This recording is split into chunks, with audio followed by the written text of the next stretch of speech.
Super జీఎస్టీపై మండల స్థాయి అధికారులతో జిల్లా కలెక్టర్ పి రాజాబాబు విషయ సమావేశంలో పాల్గొని మాట్లాడి ఈ కార్యక్రమంలో పలువురు జిల్లా అధికారులు పాల్గొన్నారు.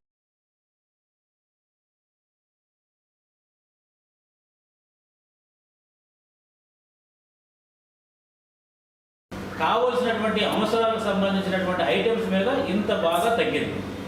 గవర్నమెంట్ ఎప్పుడైతే లేదో major revenue for the state ఏంటంటే ట్యాక్సెస్ ఎప్పుడు మీద కాంప్రమైజ్ కాకుండా, రెండోది ఏంటంటే రేట్లు తగ్గినాయి కాబట్టి కొనడానికి మనం ప్రయత్నిస్తాం. So that it will add protein to our body. Then meetings పెడతావా, లేకపోతే ఒక ఫేస్ అంటే మన ఊర్లో మంచి మంచి ఫర్ ఎగ్జాంపుల్ డాల్స్ కానీ ప్రాసెస్డ్ డాల్స్ కానీ ఇవన్నీ కూడా కాస్ట్లీ ఉంటున్నప్పుడు మనం దాన్ని మనం రీచ్ అయ్యేలాగా అవుతాయి. కాబట్టి గవర్నమెంట్ తీసుకున్నటువంటి ఇట్లాంటి సింగిల్ పాయింట్ ఆర్ 2 ట్యాక్సెస్ అనేది డెవలప్డ్ కంట్రీస్లోనే ఉంటుంది. ప్రమోట్ చేస్తామా, ఇట్లాంటి ప్రమోట్ చేసినప్పుడు ఏమవుతుందంటే ఇది ప్రజలందరికీ కూడా రీచ్ అవుతుంది, పోస్ట్ చేయాలి. So this is the government given program. Very seriously we have commercial tax department నుంచి ఒక పర్సన్ మనకి ఇక్కడ ఉంటారు. సో దానికి కావాల్సినటువంటి తర్వాత కన్జంప్షన్ ఇది తగ్గింది కాబట్టి నేను ఎక్కువగా కొనుక్కుని ఇంట్లో సమృద్ధిగా నేను 2,000 వరకు కూడా మనకి ట్యాక్స్ బెనిఫిట్ వచ్చింది. ఈ రకమైన మళ్ళీ మీరు ఈ శాతాల గురించి తర్వాత ఈ పర్సంటేజ్ కమ్యూనికేట్ చేయాలి. మీరు you are the better judge of that particular area. ఏ రకంగా కనుక మనం చేస్తే ఈ కాన్సెప్ట్ ప్రజల్లోకి డీప్గా వెళ్తుందో అనేది మీరు ఆలోచించి ఇన్నోవేటివ్గా మీరు ఆలోచించి ఈ కాన్సెప్ట్ ఆల్మోస్ట్ ఒక 40-50 ఇయర్స్ వరకు కూడా మనం దాన్ని మనం కంటిన్యూ చేసుకున్న తర్వాత మొత్తం గ్లోబల్ వైజ్గా చూసుకుంటే కనుక వాల్యూ అడిషన్ ట్యాక్స్ అనేది రావడం. ఈ వాల్యూ అడిషన్ ట్యాక్స్ అనేది ఏంటంటే అడిషన్ మీద ట్యాక్స్ వేయడం. అదేమవుతుందంటే మొత్తం ట్యాక్స్ మీద ట్యాక్స్ అవుతుంది. ఆల్మోస్ట్ ఒకసారి మ్యానుఫ్యాక్చరింగ్ చేసినటువంటి ప్రోడక్ట్ మీద ట్యాక్స్ వస్తుంది, మళ్ళీ సబ్సిక్వెంట్గా అమ్మినప్పుడు ప్రతిసారి కూడా ట్యాక్స్ పడుతుంది. సో అల్టిమేట్గా కన్జ్యూమర్కి వెళ్ళేటప్పటికి ఆ వస్తువు 10 రూపాయలది వస్తువు ప్రొడక్షన్ చేస్తే కన్జ్యూమర్కి వెళ్ళేటప్పటికి 15 రూపాయలు అవుతుంది. సో అట్లాంటి ట్యాక్స్ రిజిమ్ నుంచి మనం ఇప్పుడు వాల్యూ అడిషన్ ట్యాక్స్కి వచ్చాము. అంటే వాల్యూ అడిషన్ మీదే మనం ట్యాక్స్ వేస్తాం తప్ప మొత్తం టోటల్గా దాని ప్రొడక్ట్ కాస్ట్ మీద ఆ రిఫార్మ్ వచ్చింది. సో ఇప్పుడు మనకి జిఎస్టీ 2017లో గూడ్స్ అండ్ సర్వీస్ ట్యాక్స్ అని చెప్పేసి మొత్తం గూడ్స్ సర్వీసెస్ని కలిపి ఒకే పరిధిలోకి తీసుకొస్తూ మనకి ఒక ట్యాక్స్ చట్టాన్ని గవర్నమెంట్ ఆఫ్ ఇండియా ఇంప్లిమెంట్ చేయడం జరిగింది. దాన్ని మొత్తం స్టేట్ గవర్నమెంట్స్ అన్నీ కూడా దాన్ని అడాప్ట్ చేసుకున్నాయి. అందులోనూ కూడా మనకు ఒక ఏంటంటే ఆల్మోస్ట్ ఒక 5 టైప్స్ ఆఫ్ ట్యాక్సెస్ అందులో ఉండి ఇంతకుముందు. సో 5% ఒకటి ఉండేది, తర్వాత 12% ఉండేది, 18% ఉన్నది, 28% ఉన్నది, కొన్నాటికైతే 0 ట్యాక్స్ ఉన్నది. ఇట్లాగా ఒక 5 రేట్స్ ఆఫ్ ట్యాక్సెస్ ఉండేది. చాలా కన్ఫ్యూజన్గా ఉండే పరిస్థితి ఉంది. సో తర్వాత అకౌంట్స్ మెయింటైన్ చేయడం కూడా చాలా కొంచెం క్లిష్టతరంగా ఉంటుంది. ఇంకేదంటే ఏ కమోడిటీకి ఆ ట్యాక్సెస్ సంబంధించిన బుక్స్ మెయింటైన్ చేస్తూ ఉండాలి. తర్వాత ఇన్పుట్ ట్యాక్స్ అని అంటే కనుక సో ఇందులో ఏంటంటే కొన్న వస్తువుల మీద ఏదైతే ఇన్పుట్ ట్యాక్స్ నువ్వు పే చేస్తుంటావో అది మినహాయించుకొని అమ్మినప్పుడు నువ్వు ఏది వాల్యూ ఎడిషన్ చేస్తావో దాని మీద ట్యాక్స్ చేసే పద్ధతి. కాబట్టి మళ్ళీ ఇన్పుట్ ట్యాక్స్ కాలిక్యులేట్ చేసుకోవడము ఇట్లాంటివన్నీ కూడా చాలా సమస్యలు. ఆల్మోస్ట్ మనం 2017 అంటే కనుక ఇప్పుడు 2025 ఆల్మోస్ట్ ఒక 5 years 7 years. So almost 7 years వరకు కూడా మనకి ఇది ఉంది. ఇంకా ఈ ట్యాక్సేషన్లో కాంప్లికేషన్స్ రావడము, తర్వాత ఇంకా కాంప్లెక్సిటీస్ ఉండటం వల్ల కొద్దిగా ఇబ్బంది ఉండడం. తర్వాత when compare to other countries ట్యాక్సేషన్తో మనం కొరిలేట్ చేసుకున్నప్పుడు వాళ్ళకి 1 లేదా 2 ట్యాక్సెస్ ఉంటాయి గ్లోబల్గా. సో ఇన్ని ట్యాక్సెస్ ఉండటం వల్ల ఇది కూడా పాత ట్యాక్స్ లాగా ఉన్నది, కానీ ఇట్లాగే డిఫికల్టీ ఉందని చెప్పేసి చాలా రకాలుగా స్టడీ చేసిన తర్వాత ఫైనలీ ఒక major decision government of India తీసుకుంది. మొత్తం ఆల్ ట్యాక్సెస్ అన్నింటినీ కూడా రేట్ ఆఫ్ ట్యాక్సెస్ అన్నీ కూడా తీసేసి 2 ట్యాక్స్ స్లాబ్స్ పెట్టారు.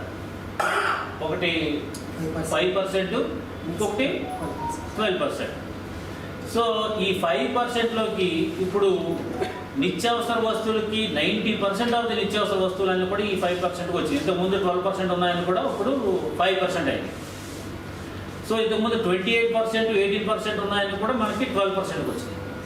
సో దీని ద్వారా మనకి ఎట్లా ఉంటుందంటే, ఈ ఒక ఇంట్లో అంటే మనం సాధారణంగా ఆఫీసర్స్ మనకు తెలియదు, కానీ మనకి ఇంట్లో ఉన్నటువంటి వైఫ్స్ కానీ లేదంటే పిల్లలు కానీ వాళ్ళు ఏదన్నా ఈ స్టోర్కి వెళ్ళినప్పుడు సో ఆ బిల్లు చూస్తుంటే ఆల్మోస్ట్ ప్రతి ఇంటికి మినిమం ఏదైనా మనకి సర్వైవల్ కోసం అంటే ఇద్దరు పేరెంట్స్ అండ్ ఇద్దరు పిల్లలు ఇంకా ఉన్న ఫ్యామిలీకి ఆల్మోస్ట్ ప్రతి నెల 10 నుంచి 15,000 వరకు కూడా మినిమం మనకి ఈ ఎక్స్పెండిచర్ అవుతుంది. సో దీని ద్వారా అప్పుడు మనం ఒకవేళ మీకు ఇది క్లియర్గా తెలియాలి అని అంటే కనుక ఏదైనా డీమార్ట్ కానీ పార్టీ పట్ల నియమ నిబంధనలు కలిగిన వ్యక్తి దీన్ దయాళ్ అని బీజేపీ రాష్ట్ర ఓబీసీ మోర్చా అధ్యక్షులు పి శ్రీనివాసరావు అన్నారు. స్థానిక బీజేపీ పార్టీ కార్యాలయంలో దీన్ దయాళ్ జయంతి కార్యక్రమంలో పాల్గొనమాట. ఈ కార్యక్రమంలో బీజేపీ ఒంగోలు అసెంబ్లీ కన్వీనర్ యోగ యాదవ్, జిల్లా అధ్యక్షుడు సెగ్గం సీను తదితరులు పాల్గొన్నారు.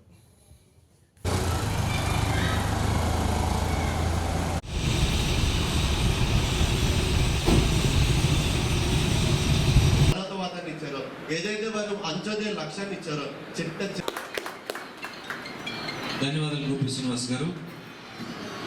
దీని తర్వాత మన ముఖ్య అతిథి శ్రీమతి నిర్మలా కిషోర్ గారు మాట్లాడతారు.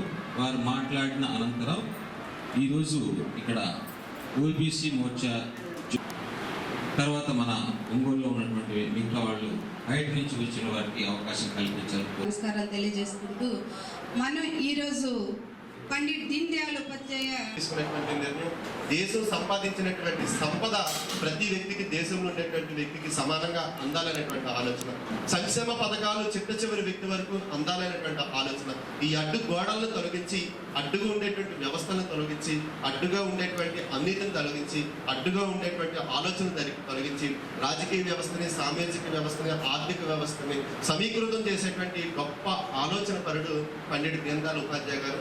నిజంగా మనందరూ కూడా అదృష్టవంతులు. వారు సూచించేటువంటి దారిలో, వారు సూచించేటువంటి బాటలో ఈరోజు మనందరూ నడుస్తున్నాం. భారతదేశంలో ఎన్నో రాజకీయ పార్టీలు ఉన్నాయి. ఈ ప్రపంచంలో చాలా రాజకీయ పార్టీలు ఉన్నాయి. రాజకీయ పార్టీల్లో ప్రతి రాజకీయ పార్టీలో కార్యకర్తలు ఉంటారు. కానీ సైద్ధాంతిక ఈ భూమిపై ఈ దేశం యొక్క మూలాలు మనలో కలిగి, మనలో నింపుకొని, మనలో జీవించుకొని మనం వాటితో కలిసి జర్నీ చేస్తున్నటువంటి కార్యకర్తల సమూహం ఏదైనా ఉందంటే అది భారతీయ జనతా పార్టీ. అటువంటి సైద్ధాంతిక భూమికి ఇచ్చినటువంటి సిద్ధాంతాన్ని మనకి ఇచ్చినటువంటి మూల పురుషులు పండిట్ దీన్ దయాళ్ ఉపాధ్యాయ గారు. అందువల్ల మనందరూ కూడా వారి జీవితాన్ని మనందరూ కూడా రోజు స్మరించాలి. వారు ఏ విధంగా జీవించారు, ఏ విధంగా వారు పర్యటనలు చేశారు, నిరంతర పర్యటన. వారికి వయసు వచ్చిన కాడి నుంచి ఏదైతే సంఘంలో వారు జాయిన్ అయిన కాడి నుంచి వారు మరణించిన క్షణం అరక్షణం వరకు కూడా నిరంతరం వారి పర్యటన ద్వారా ఈ దేశంలో ఉండేటువంటి ఎంతో సృజనాత్మక మనస్తత్వాలు కలిగినటువంటి, జాతీయ భావాలు కలిగినటువంటి, సనాతన ఐడియాలజీ కలిగినటువంటి వారందరి మనసులని కూడా వారు తీసుకున్నారు. కాబట్టి ఆ రోజున వారు మరణించినప్పుడు దేశం అంతా ఒక్కసారి కూడా హఠాత్ మరణం పొందింది. దేశం అంతా కూడా ఒక మౌనం మునిగా మారిపోయింది. దేశం అంతా కూడా ఒక అత్యున్నతమైనటువంటి వ్యక్తి, ఒక మహోన్నతమైన వ్యక్తి. ఈ దేశంలో ఎవరో కూడా ఈ దేశం మౌలిక మూల సిద్ధాంతం ఏదైతే జీవన ప్రమాణాలు ఉన్నాయో, సనాతన జీవన ప్రమాణాలు ఉన్నాయో, వీటన్నిటిని కూడా క్రోడీకరించి దేశానికి ఒక దశ మార్గాన్ని చూపించినటువంటి వ్యక్తి ఇలా అనుమానాస్పదంగా ఒక రైల్వే పట్టాల మీద చనిపోవడం అనేది దేశం అంతా కూడా ఒక్కసారి కూడా దాన్ని జీర్ణించుకోలేని పరిస్థితి. ఆ రోజు మనందరూ కూడా ఊహించుకుంటే ఎలా బ్రతికారు, ఎలా పెరిగారు. తనకంటూ ఒక వ్యక్తి కూడా లేడే. నా అనుకునే వాళ్ళ ఎవ్వరు కూడా తన కుటుంబంలో మిగలలేదే. 10 సంవత్సరాల వయసు వచ్చేసరికి కుటుంబంలో ఒక్క వ్యక్తి కూడా నా అనుకునే వ్యక్తి లేకుండా, మేనమామ గారు లేకపోతే దూరపు చుట్టాల ఇళ్లలో పెరిగినటువంటి ఒక సామాన్య కుటుంబంలో, పేద కుటుంబంలో పుట్టినటువంటి వ్యక్తి ఈ దేశాన్ని నడిపించేటువంటి, ఈ దేశాన్ని విశ్వగురువుగా తీర్చేటువంటి సిద్ధాంతాన్ని ప్రపంచానికి పరిచయం చేసిన వ్యక్తి అలా మరణించడం అనేది నిజంగా చాలా మంది కూడా బాధించేటువంటి అంశం. వారి యొక్క వారు ఇచ్చినటువంటి ఈ యొక్క మార్గం ఏదైతుందో మనందరికీ కూడా ఆదర్శప్రాయం. అందువల్ల రాజకీయ వ్యవస్థల్లో కేవలం మెటీరియల్స్ కోసం పనిచేసేటువంటి సిస్టమ్ ఈ రాజకీయ వ్యవస్థల్లో ఉంది. కులం ఆధారంగా, మతం ఆధారంగా, ప్రాంతం ఆధారంగా, వర్గం ఆధారంగా, లింగం ఆధారంగా అలా పనిచేసేటువంటి ఈ సిస్టంలో మనం ఈ ఏ ఆధారంగా కాదు, సిద్ధాంతం ఆధారంగా, సైద్ధాంతిక భూమిక ఆధారంగా, అఖండ భారతావని యొక్క ఆశయాల ఆధారంగా మనందరూ కూడా శ్రీనివాస్ గారు అన్ని కోణాల నుంచి కూడా పండిట్ దీన్ దయాల్జీ జీవితాన్ని మనకి స్పృశించారు. ఆయన బాల్యం నుంచి ఆయన మరణం వరకు కూడా అన్ని కోణాలని కూడా స్పృశించడం జరిగింది.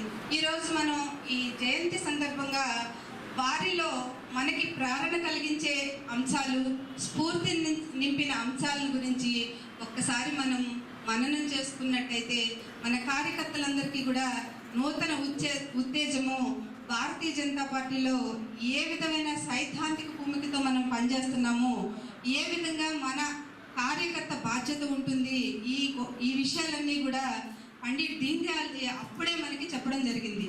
కార్యకర్త కార్యపద్ధతి అని మనం ఒక అంశాన్ని గురించి మనం ప్రశిక్షణలో తెలుసుకుంటాము.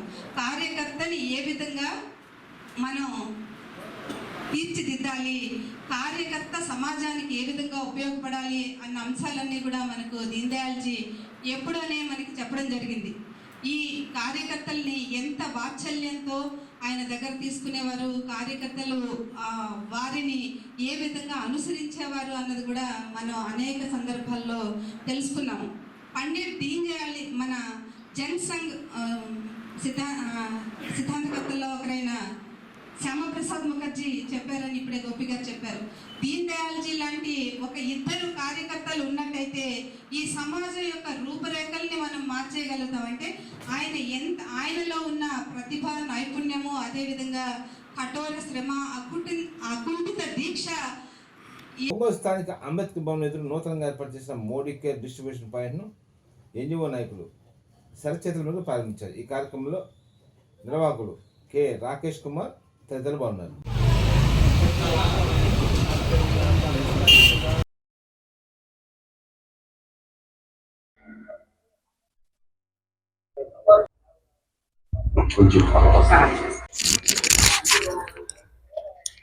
మీరు పెట్టారా లేకపోతే ఇది కూడా ఐటమ్? ఇది కూడా ఐటమ్ సార్. ఇది రేడియేషన్ కంట్రోల్ చేస్తుంది. ఇది మనము మొబైల్స్, ల్యాప్టాప్స్ అన్నీ వాడుతూ ఉంటాం కదా, దాని రేడియేషన్ కంట్రోల్కి ఇది పనికి వస్తుంది.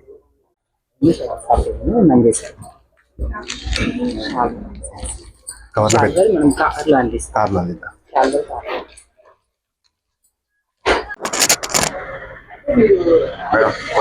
ఈరోజు మా మిత్రుడు రాకేష్ గారు మోడీ కేర్ ప్రాజెక్ట్ బ్రాంచ్ని అంబేద్కర్ భవన్ దగ్గర ప్రారంభించడం జరిగింది. ఇందులో మనందరం ఒంగోలు ప్రజలు కానీ లేదా ఎస్పెషల్లీ ఉద్యోగస్తులకి మేము రిక్వెస్ట్ చేసేది అంటే, చాలా అద్భుతమైన ప్రోడక్ట్స్ ఇక్కడ ఉన్నాయి.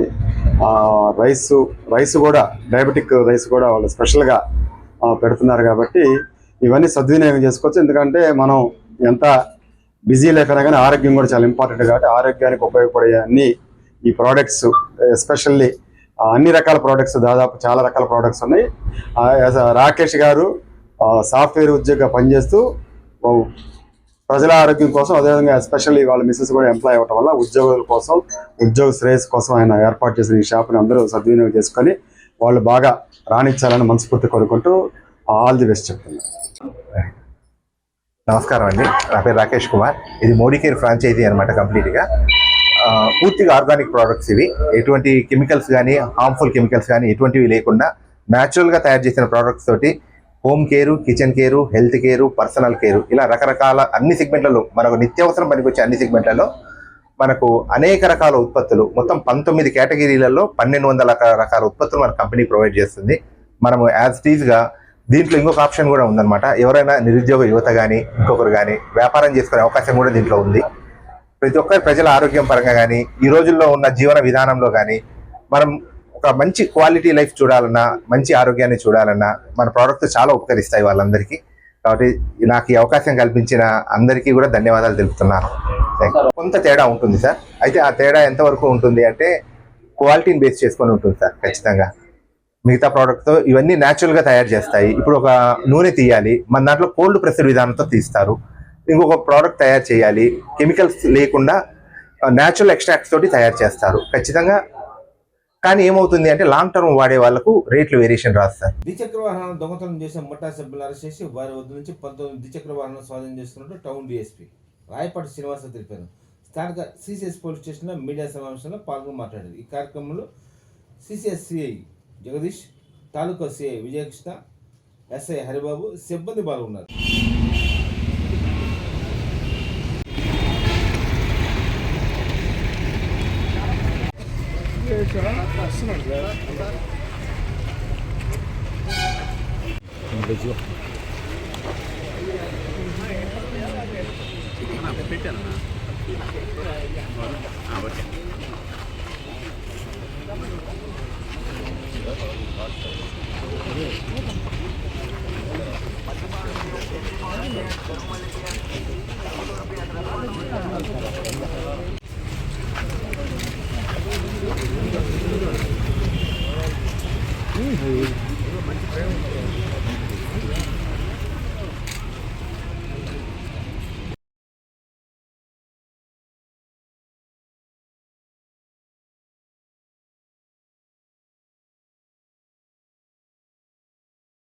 గత 2-3 నెలల కాలంలో మనకు ఒంగోలు టౌన్ చుట్టుపక్కల ప్రాంతాల్లో జరిగినటువంటి మోటార్ సైకిల్ దొంగతనాల్లో ఈరోజు ఒక ముగ్గురిని అదుపులోకి తీసుకొని విచారించి వాళ్ళ దగ్గర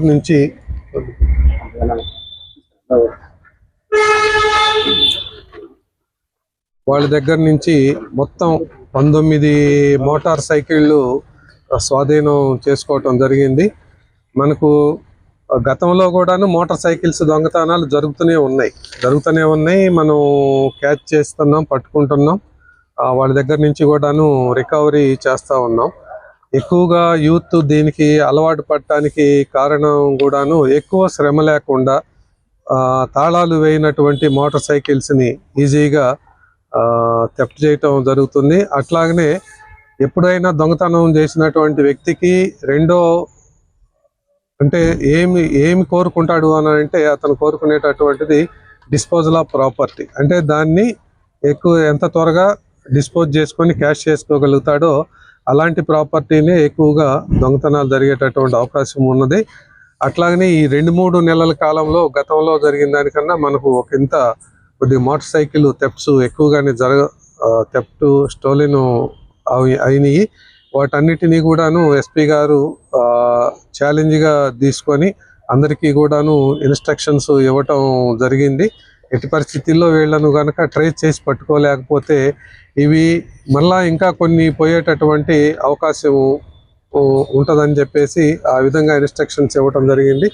దాని మీద ఒంగోలు తాలూకా పోలీస్ నుంచి, తర్వాత ప్రత్యేకంగా CCS police under the leadership of SCI inspector Jagadish ఈ టీమ్స్ ఫామ్ చేసుకొని ఎవరు చేస్తున్నారు అన్నది సీసీ కెమెరాస్ వెరిఫై చేసుకొని, అట్లాగనే ప్రీవియస్గా ఎవరెవరు చేశారు, ఎక్కడ దొంగతనాలు చేశారు, వాళ్ళ యొక్క కదలికలు మన దగ్గర ఏమున్నాయి అన్నది ఐడెంటిఫై చేసి మొత్తం 3 పర్సన్స్ని మనం క్యాచ్ చేయటం జరిగింది. ఆ 3లో ఒక ఇద్దరిని ఈరోజు మీ ముందు ప్రొడ్యూస్ చేయటం జరిగింది. కారణం ఏమిటి అని అంటే వాళ్ళిద్దరు పేర్లు కూడాను గాబ్రియల్ అని చెప్పేసి ఒక అతను, బండారు నవీన్ అని, అందరిది కూడాను గురువాయిపాలెం, పల్నాడు డిస్ట్రిక్ట్. 3వ అతను is under the age of 18 years, juvenile కనుక అతన్ని మీ ముందు ప్రొడ్యూస్ చేయలేకపోయాం.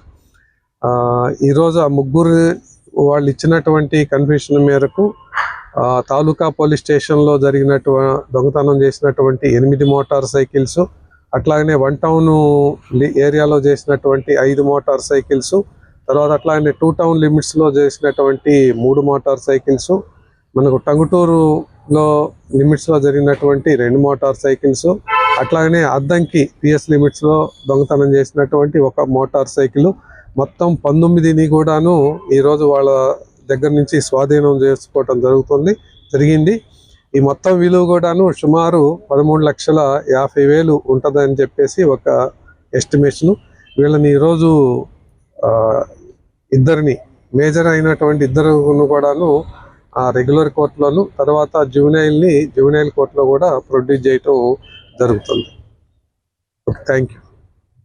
నేను ఫ్రమ్ పోలీస్ సైడ్ ఒక అప్పీలు పబ్లిక్కి, కొన్ని మోటార్ సైకిల్స్ ఇప్పుడు మనం వీళ్ళ 3తోటి మాట్లాడితే మనకు తెలిసినటువంటి విషయం ఏమిటి అని అంటే వీళ్ళు కాన్సన్ట్రేట్ చేసిందల్లా మెయిన్ ఏవైతే లాక్స్ వేయకుండా ఉంచారో ఇళ్ళ దగ్గర కానీ, లేదు అని అంటే బజార్ స్ట్రీట్లో కానీ ఆ మోటార్ సైకిల్సే ఎక్కువగా వీళ్ళు కాన్సన్ట్రేట్ చేయటం జరిగింది. కనుక అందరూ కూడాను మళ్ళా వాళ్ళ మోటార్ సైకిల్ పట్ల కూడాను జాగ్రత్తగా ఉండాలని చెప్పేసి కోరుకుంటూ ఉన్నాం. Thank you.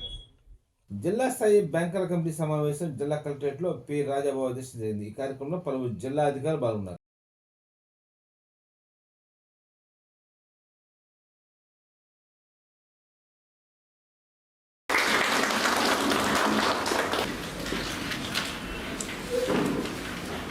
This is the first meeting this Indians right from this side. So let us start from the banker side because Good evening, sir. Myself Mirula, Senior Manager, Bank of India, sir.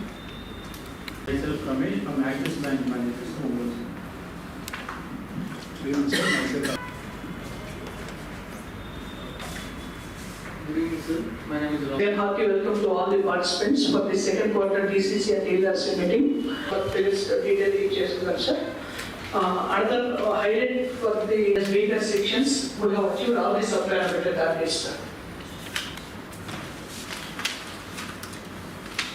This advances especially is almost 35,000 crores, of which we advances is 4,548 crores. Other priority agriculture, sir. Approximately 54% is under agriculture. Next, third vision item, advances and deposits of the banks, page number. Here, at the starting of the year, we will devise one credit plan for the agriculture. We have given 10,237 crores of crores. As on 30 June, we have achieved 2,316 targets, sir. Apart from the crop production under agriculture, we also have achieved 1,600 crores. And whereas agriculture infrastructure crores we have achieved, sir. Under MSME, which consists of both micro, small and big scale mentioned, out of the major MSME, only all metals together is operating only for 25 to 30% of the MSME. For credit, education, housing, social infrastructure, renewable energy, sir. But the social infrastructure loans are not there, sir. Renewable energy means up to season, for current season is up to September, sir. From September over, no? this figures is as on 30 June, sir. September figure will be get updated once September is ended. Because we are getting figures, sir, as on... Is it target or not? Yes, sir.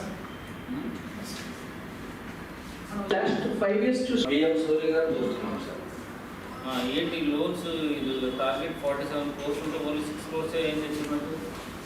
The 47 crores is for entire year, sir. End of the year అయిపోయింది కదా.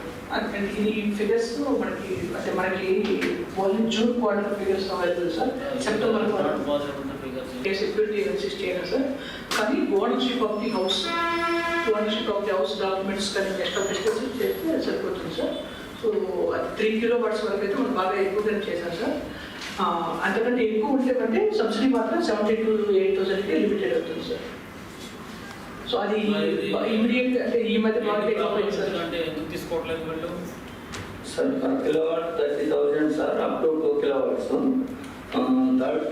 ఈ 70 కోగా 1,30,000 అవుతుంది, sir. అప్రాక్సిమేట్గా 1,30,000 sir. ఒక small submission, sir. మన page number 32లో prime minister సూర్య మూర్తి business గురించి డీటెయిల్గా mention. అంటే వాళ్ళ దగ్గర కన్సాలిడేటెడ్ ఫిగర్స్ ఏమన్నా, సార్. మనకి అందరికీ 2,600 కనెక్షన్స్ ఇచ్చాం, సార్. 2,600కి లోన్ ద్వారా ఇచ్చామా? అన్ని లోన్, సార్. అన్ని లోన్ 28 crores 2,000 సరిపోయిందా?